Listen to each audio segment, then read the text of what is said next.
जरा सोचिए, दुनिया के सबसे स्मार्ट इंसान के बारे में, मतलब किसी ऐसे व्यक्ति के बारे में जिसका दिमाग बहुत तेज चलता है। हाँ। अ, अब ये सोचिए कि उसी इंसान ने अपनी जिंदगी का सबसे बेवकूफ़ी भरा या सबसे विनाशकारी फैसला कब लिया था। ये तो बहुत ही दिलचस्प सवाल है ना?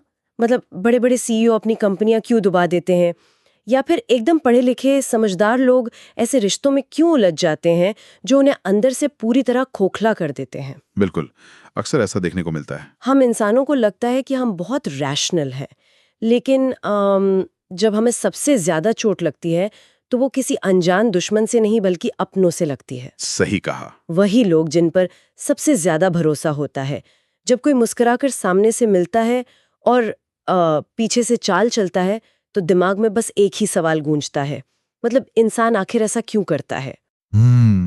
एग्जैक्टली। और यही वो सवाल है जहां से इंसान के दिमाग की सबसे उलझी हुई परतों का पर्दा उठता है। बचपन से ना हमें एक बहुत ही सुरक्षित और साफ सुथरी कहानी पिलाई जाती है कि इंसान मूल रूप से अच्छे होते हैं। हाँ, हम सबने यही सुना है। लेकिन हकीकत यह है कि इंसान अच्छे या बुरे के खांचे में फिट नहीं होते। वो कॉम्प्लेक्स होते हैं, बहुत जटिल होते हैं।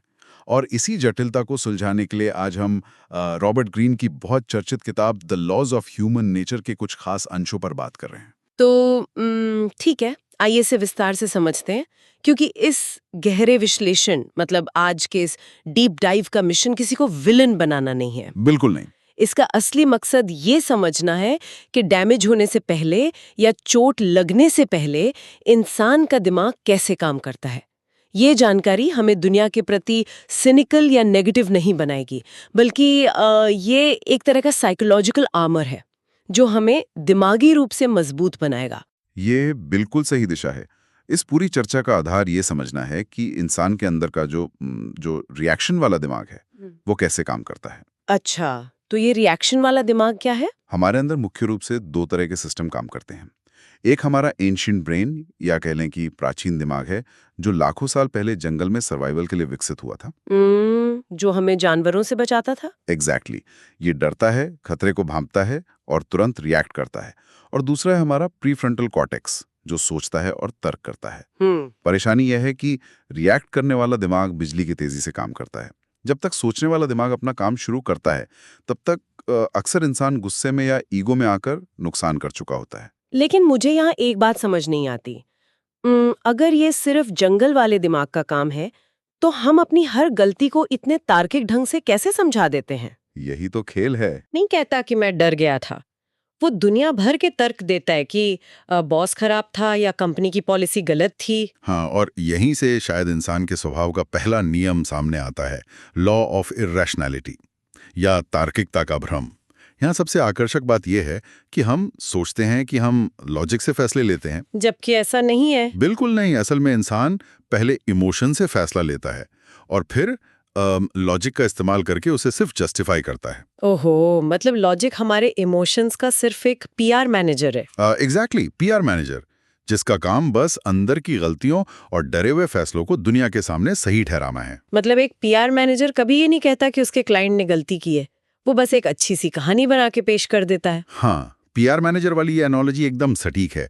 जब किसी इंसान का ईगो खतरे में होता है तो वो पीआर मैनेजर ओवरटाइम करने लगता है। अरे वाह, ये बहुत सही कहा। और इसी ईगो से जुड़ा है इंसान का दूसरा नियम, लॉ ऑफ नार्सिसिज्म या आत्ममुग्धता। हम अक्सर सोचते हैं कि नार्सिसिज्म का मतलब है शीशे के सामने खड़े होकर अपनी तारीफ करना। हाँ, या महंगी गाड़ियां दिखाना, इंस्टाग्राम पे शो ऑफ करना। बिल्कुल। लेकिन असली नार्सिसिज्म हमेशा चिल्लाकर या शो ऑफ करके नहीं आता। इसका एक बहुत ही खतरनाक और छुपा हुआ रूप है विक्टिम माइंडसेट, यानी पीड़ित बनने की मानसिकता। विक्टिम माइंडसेट, ये थोड़ा अजीब लग रहा है। जो इंसान खुद को बेचारा दिखा रहा है, वो नार्सिसिस्ट कैसे हो सकता है? क्योंकि फोकस फिर भी उसी पर है ना, मेरे साथ ही ऐसा क्यों होता है, या कोई मुझे समझता क्यों नहीं। अच्छा, हाँ, मैंने सबके लिए इतना किया लेकिन मुझे क्या मिला? एग्जैक्टली। ये भी नार्सिसिज्म का ही एक रूप है। यहाँ इंसान अपनी कमजोरी और दूसरों की एम्पैथी का इस्तेमाल करके कंट्रोल हासिल करना चाहता है। बाप रे।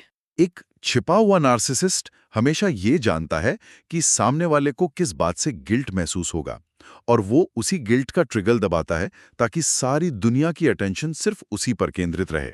ये सच में डराने वाला है। मतलब जो इंसान सबसे ज्यादा बेचारा और मासूम दिख रहा है, वो शायद सबसे बड़ा मैनिपुलेटर हो सकता है। बिल्कुल हो सकता है। और यहीं पर लॉ ऑफ रोल प्लेइंग यानी मास्क पहनने का कॉन्सेप्ट आता है। स्रोत के अनुसार हम सभी किसी ना किसी तरह का इंप्रेशन मैनेजमेंट करते हैं। कोई बहुत केयरिंग बनने का मास्क पहनता है तो कोई हमेशा सही होने का। लेकिन मुझे इस पर थोड़ी आपत्ति है। क्या समाज में रहने के लिए थोड़ा बहुत मास्क पहनना जरूरी नहीं है? हाँ, समाज का एक ढांचा तो होता ही है। मेरा मतलब है, अगर हर इंसान अपनी हर भावना सीधे मुंह पर बोलने लगे तो दुनिया तो शायद एक दिन में जलकर खाक हो जाएगी। क्या हर मास्क खतरनाक होता है? समाज को चलाने के लिए एक बेसिक शिष्टाचार या मुखौटा जरूरी है, इसमें कोई शक नहीं है। लेकिन खतरा तब पैदा होता है जब कोई इंसान हमेशा परफेक्ट दिखने की कोशिश करता है। हमेशा परफेक्ट? हाँ, जो लोग हमेशा मॉरल हाई ग्राउंड पर होते हैं, जो कभी गुस्सा नहीं करते या जो हमेशा संत बने रहते हैं, वे सबसे डेंजरस हो सकते हैं। क्यों? क्योंकि परफेक्शन इंसानी फितरत नहीं है। जो चीज बाहर से इतनी परफेक्ट दिख रही है, उसके पीछे बहुत सारा दबा हुआ अंधेरा होता है। तो सुनने वालों के लिए ये एक बड़ा सवाल बन जाता है कि अगर हर इंसान मास्क पहनता है और कुछ मास्क इतने परफेक्ट होते हैं, तो इंसान की असलियत को कैसे पहचाना जाए? इंसान का असली चेहरा कभी भी उसके शब्दों में या सामान्य परिस्थितियों में नहीं दिखता। वो तब दिखता है जब प्रेशर कुकर की सीटी बजती है। प्रेशर कुकर मतलब जब कोई स्ट्रेस हो? एग्जैक्टली।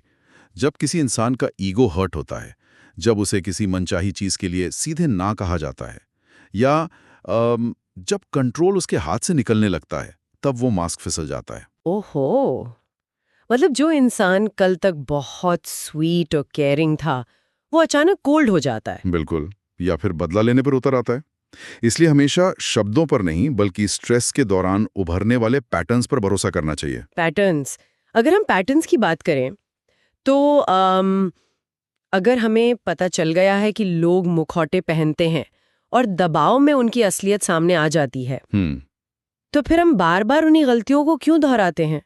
मतलब एक इंसान एक टॉक्सिक बॉस को छोड़कर जाता है और अगली जॉब में बिल्कुल वैसे ही बॉस को चुन लेता है। यही तो इंसानी स्वभाव है। यहाँ बात सच में बहुत दिलचस्प हो जाती है, क्योंकि समस्या सिर्फ दूसरों के मुखौटों में नहीं है, समस्या हमारे खुद के छिपे हुए पैटर्न्स में भी है। लॉ ऑफ कंपल्सिव बिहेवियर शायद इसी बारे में बात करता है। बिल्कुल सही पकड़ा। ये नियम कहता है कि इंसान बदलता नहीं है, वो बस रिपीट करता है। हम रेड फ्लैग्स इसलिए इग्नोर कर देते हैं क्योंकि हमारे दिमाग की जो पुरानी प्रोग्रामिंग है, वो उसी उथल-पुथल या केओस को सेफ्टी मान चुकी होती है। मतलब हम शांति से ज्यादा शोर को पसंद करने लगते हैं। दिमाग हमेशा खुशी नहीं ढूंढता, वो जाना पहचाना माहौल ढूंढता है। अगर किसी ने बचपन में हमेशा तनाव देखा है, तो एक शांत और प्यार भरा रिश्ता उसे बोरिंग या अनसेफ लगने लगेगा। ओह माय गॉड, हाँ। हाँ, वो अवचेतन रूप से उसी पुराने ड्रामे को फिर से क्रिएट करेगा। हम अपने ही दिमाग के बंधक हैं। जो बिहेवियर बचपन में हमें रिजेक्शन से बचाने के लिए बना था, वही आज हमें रोक रहा है। बिल्कुल। और शायद इसी का एक रूप सेल्फ सैबोटाज या आत्मविनाश का नियम है। मैंने बहुत से लोगों को देखा है कि जब वे सफलता या किसी अच्छे रिश्ते के बिल्कुल करीब पहुंचते हैं, तो कुछ ऐसा कर देते हैं कि सब तबाह हो जाता है। हाँ, जैसे कोई अहम मीटिंग मिस कर देना या बिना बात के झगड़ा कर लेना, है ना? ऐसा लगता है जैसे इंसान खुद अपनी खुशी का दुश्मन बन गया हो। और इसके पीछे की वजह बहुत गहरी है। ऐसा इसलिए नहीं कि इंसान को सफलता नहीं चाहिए, ऐसा इसलिए है क्योंकि उसे बदलाव से डर लगता है। अच्छा, सक्सेस से नहीं बल्कि चेंज से डर लगता है। एग्जैक्टली। सफलता का मतलब है नई उम्मीदें, नई जिम्मेदारियां और सबसे बड़ी बात, सफलता छिन जाने का डर। इस अनजाने डर से बचने के लिए दिमाग एक अजीब सा खेल खेलता है। कैसा खेल? वो प्रोक्रेस्टिनेशन या टालम टोल को एक ढाल बना लेता है। इंसान खुद से कहता है कि अभी मैं तैयार नहीं हूं या अभी सही समय नहीं है, लेकिन असल में वो इस अननोन टेरिटरी में कदम रखने से घबरा रहा होता है। और जो इंसान इस डर को या अपने गुस्से और ईर्ष्या को लगातार दबाता रहता है, उसका क्या होता है? लॉ ऑफ रिप्रेशन या दमन का नियम बताता है कि जो इंसान हमेशा अच्छा बनने की कोशिश करता है, वो अपने हर नेगेटिव इमोशन को छुपाता है। उसका वो छिपा हुआ डार्क हिस्सा, जिसे साइकोलॉजी में शैडो कहते हैं, वो एक दिन अचानक विस्फोट करता है। वो इंसान पैसिव अग्रेशन का शिकार हो जाता है। यही कारण है कि खुद की गलतियां, अपने डार्क थॉट्स और अपनी ईर्ष्या को स्वीकार करना कोई बुराई नहीं है। बिल्कुल, ये पूर्णता या होलनेस की निशानी है। दबाए गए इमोशन कभी मरते नहीं हैं, वे बस दिमाग के बेसमेंट में शांत हो जाते हैं और मौका मिलते ही ज्यादा खतरनाक रूप में बाहर आते हैं। मतलब अंदर ही अंदर उबलते रहते हैं। हाँ, और जो इंसान अपने अंदर के अंधेरे को स्वीकार नहीं करता, वो उसे दूसरों पर प्रोजेक्ट करने लगता है। वो सोचता है, मैं बुरा नहीं हूं, दुनिया बुरी है। अच्छा बनने की ये जबरदस्ती इंसान को अनप्रेडिक्टेबल और खतरनाक बना देती है। ये बहुत ही डीप इंसाइट है। अपने खुद के इन विनाशकारी पैटर्न्स और शैडो को समझने के बाद ये देखना भी उतना ही ज़रूरी है कि जब हम इस लूप से बाहर निकलकर असल में कुछ अचीव करते हैं तो हमारे आसपास के लोग कैसे रिएक्ट करते हैं। हाँ, ये एक बहुत बड़ा पहलू है। और यहीं से दूसरों के छिपे हुए इरादों, मतलब ईर्ष्या, लालच और आक्रामकता का चैप्टर शुरू होता है। लॉ ऑफ कवरेसनेस और ईर्ष्या का नियम बताता है कि इंसान के पास जो है वो उसे कभी इनफ नहीं लगता। सही बात है। और सबसे हैरानी की बात यह है कि ईर्ष्या कभी भी अनजान लोगों से या बिल गेट्स जैसे अरबपतियों से नहीं होती। यह हमेशा दोस्तों, पड़ोसियों या करीबियों से होती है। ऐसा क्यों है? क्योंकि ईर्ष्या का जन्म सिर्फ किसी चीज की कमी से नहीं होता। इसका जन्म ह्यूमिलिएशन या खुद को छोटा महसूस करने की भावना से होता है। अच्छा, मतलब ईगो हर्ट होता है। बिल्कुल। जब कोई अजनबी सफल होता है तो हमारा ईगो हर्ट नहीं होता, लेकिन जब हमारे साथ बैठा इंसान आगे बढ़ जाता है तो दिमाग तुरंत तुलना करने लगता है कि इसमें ऐसा क्या खास है जो मुझ में नहीं। ये तो बहुत ही कड़वा सच है। और ईर्ष्यालु इंसान कभी सीधे नफरत नहीं कर पाता।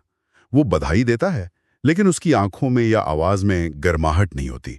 वो आपके आइडिया में कोई छोटी सी कमी निकाल देगा या मजाक मजाक में कोई ऐसी बात कह देगा जो सीधे दिल पे लगे।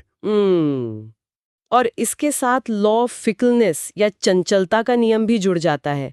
इंसान सिद्धांतों से ज्यादा अपनी कन्वीनियंस या सुविधा के हिसाब से बदलता है। एकदम सही। जब तक आप किसी के काम आ रहे हैं तब तक सब अच्छा है, लेकिन जब आप आगे बढ़ने लगते हैं तो वही पक्का प्रॉमिस कल का साइलेंस बन जाता है। लेकिन इसमें आक्रामकता कहाँ से आती है?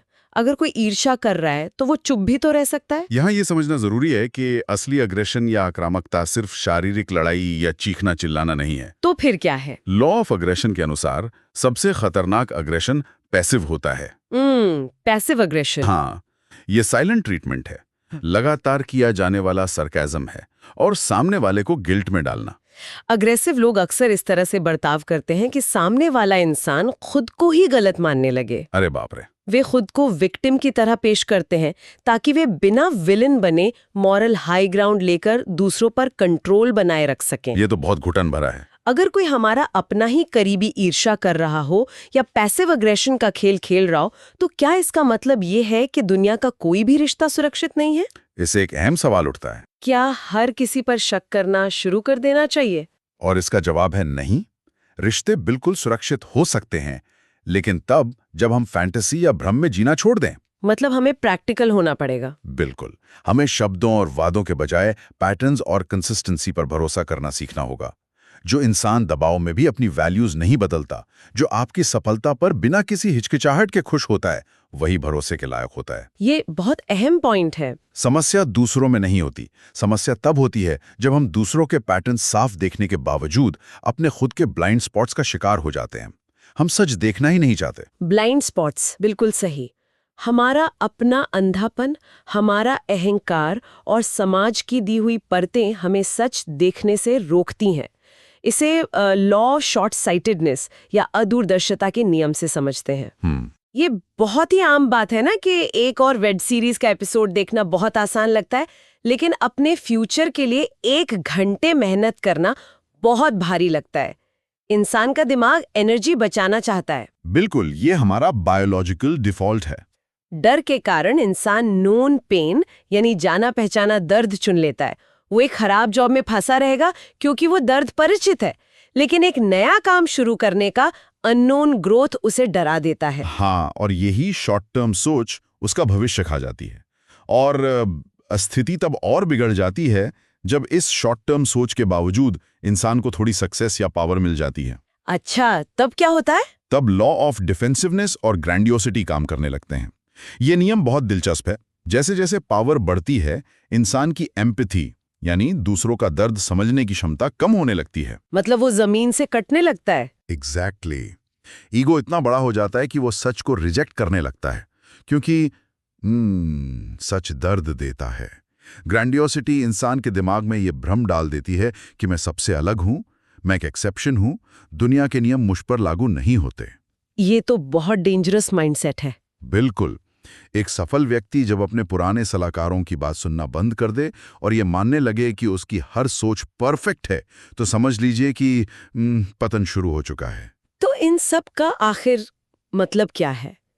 क्या हर सफल इंसान ग्रैंडियोसिटी का शिकार होकर एक मॉन्स्टर बन जाता है? नहीं, ऐसा नहीं है। क्या सक्सेस के साथ इंसानियत का मरना तय है?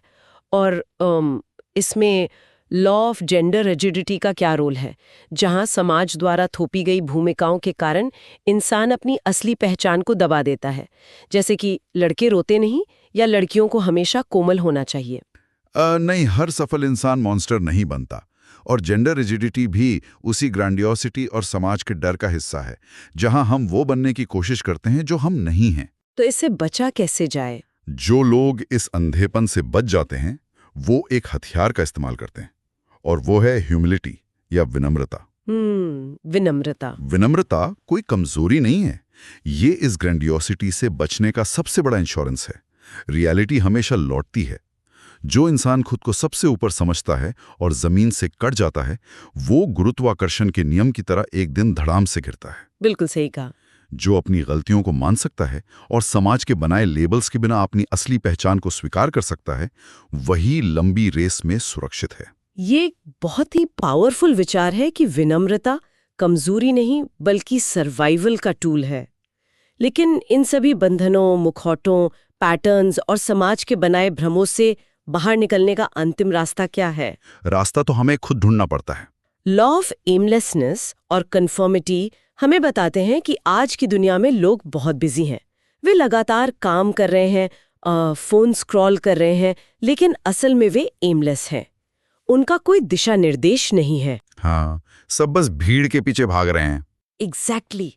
अकेला होने का जो सबसे पुराना डर है, वो इंसान को भीड़ का हिस्सा बना देता है। इंसान ये तो बर्दाश्त कर लेता है कि वो भीड़ के साथ गलत रास्ते पर है, लेकिन वो अकेला सही होना बर्दाश्त नहीं कर पाता। क्योंकि भीड़ हमें कंफर्ट देती है, एक झूठी सेफ्टी देती है, लेकिन आइडेंटिटी नहीं देती। ओरिजिनलिटी, क्रिटिसिज्म और अकेलापन मांगती है। सही बात है। जब तक इंसान के पास अपना खुद का कोई उद्देश्य नहीं होता, वो दूसरों के उद्देश्यों और समाज के बदलते ट्रेंड्स में फिट होने की कोशिश में अपनी जिंदगी बर्बाद कर देता है। लेकिन इन सब से पूरी तरह आजाद होने के लिए इंसान को अपने सबसे बड़े और गहरे डर का सामना करना होगा। और वो डर क्या है? वो है लॉ ऑफ डेथ डिनायल, यानी मृत्यु से इनकार का नियम। मृत्यु से इनकार? इंसान सब कुछ मान लेता है, टैक्स भरता है, भविष्य की प्लानिंग करता है, बस ये मानने से कतराता है कि वो एक दिन मरने वाला है। बिल्कुल। लड़ता रहता है, दूसरों का अप्रूवल ढूंढता है और अपने ईगो में फंसा रहता है। वो सोचता है कि अभी तो बहुत टाइम है, बाद में माफी मांग लेंगे या बाद में अपना पैशन फॉलो कर लेंगे, और इसी टालम टोल में असली जिंदगी कहीं पीछे छूट जाती है। अगर हम इसे बड़ी तस्वीर से जोड़कर देखें तो मौत का ख्याल डिप्रेसिंग या उदास करने वाला बिल्कुल नहीं है, बल्कि ये बहुत ही लिबरेटिंग है। ये आजाद करने वाला है। कैसे? जब इंसान को सच में ये एहसास होता है कि उसका समय इस धरती पर बहुत सीमित है, तो उसके अंदर एक बहुत बड़ा बदलाव आता है। वो फालतू की बहस में पड़ना छोड़ देता है। हाँ, क्योंकि उसे पता है टाइम वेस्ट हो रहा है। एग्जैक्टली। वो दूसरों को कंट्रोल करने की अपनी जिद छोड़ देता है। वो ऑथेंटिक बन जाता है, क्योंकि उसे पता चल जाता है कि दूसरों के सामने दिखावा करने या मुखौटे पहनने के लिए समय बहुत कम है। ये सोच इंसान को जमीन पर लाती है और उसे सच में जीना सिखाती है। जीवन के सीमित होने की ये अर्जेंसी ही असल में जीवन में क्लैरिटी लाती है। तो अगर हम इस पूरे गहरे विश्लेषण को समेटें तो इन 18 नियमों का उद्देश्य ये बिल्कुल नहीं है कि हम दुनिया के हर इंसान से नफरत करने लगें या हर रिश्ते पे शक करें। बिल्कुल नहीं, ये तो बहुत ही नेगेटिव हो जाएगा। इसका असली उद्देश्य हमें खुद के ईगो, हमारे पुराने पैटर्न्स और दूसरों के मैनिपुलेशंस को पहचानने की ताकत देना है। जब दिमाग को पैटर्न्स साफ दिखने लगते हैं तो किसी भी तरह का ड्रामा या मैनिपुलेशन उस पर असर नहीं करता। सही कहा। वो सामने वाले का खेल समझ जाता है और वो ड्रामा पावरलेस हो जाता है। ये जानकारी इसलिए इतनी जरूरी है ताकि सुनने वाले अपनी कीमती ऊर्जा गलत जगहों पर बर्बाद ना करें। लोगों से बहस करने में या उन लोगों को बदलने की कोशिश में जो खुद बदलना नहीं चाहते, अपनी ऊर्जा खपाना बेवकूफ़ी है। बिल्कुल, ये बहुत थका देने वाला होता है। इसके बजाय ये समझ इंसान को इमोशनली फ्री करती है ताकि वो अपनी मंजिल की तरफ पूरी तरह फोकस कर सके। एकदम सही। जब हम इंसान के स्वभाव के नियमों को समझ जाते हैं तो हम किसी भ्रम में नहीं जीते। और इस डीप ड्राइव को खत्म करने से पहले एक अंतिम विचार हम यहाँ छोड़ना चाहेंगे। हम दिन भर में जो भी फैसले लेते हैं, चाहे वो करियर का हो, किसी से दोस्ती करने का हो या किसी पर बिना बात के गुस्सा करने का हो, जरा गहराई से सोचिए, क्या वे फैसले सच में हमारे अपने हैं? ये बहुत गहरा सवाल है। या वे किसी पुरानी चोट, रिजेक्ट होने के डर या दूसरों की नजरों में बेहतर दिखने की किसी छिपी हुई होड़ का नतीजा है? अगली बार जब किसी चीज को पागलों की तरह पाने की चाहत उठे या किसी छोटी सी बात पर अचानक बहुत तेज गुस्सा आ जाए, तो बस एक पल के लिए रुकना चाहिए और खुद से पूछना चाहिए। क्या पूछना चाहिए? इस वक्त मेरे अंदर से कौन बोल रहा है? क्या ये मेरा असली मैं है या मेरी पुरानी प्रोग्रामिंग और कोई पुराना डर? इस एक सवाल में बहुत सारे उलझे हुए जवाब मिल सकते हैं।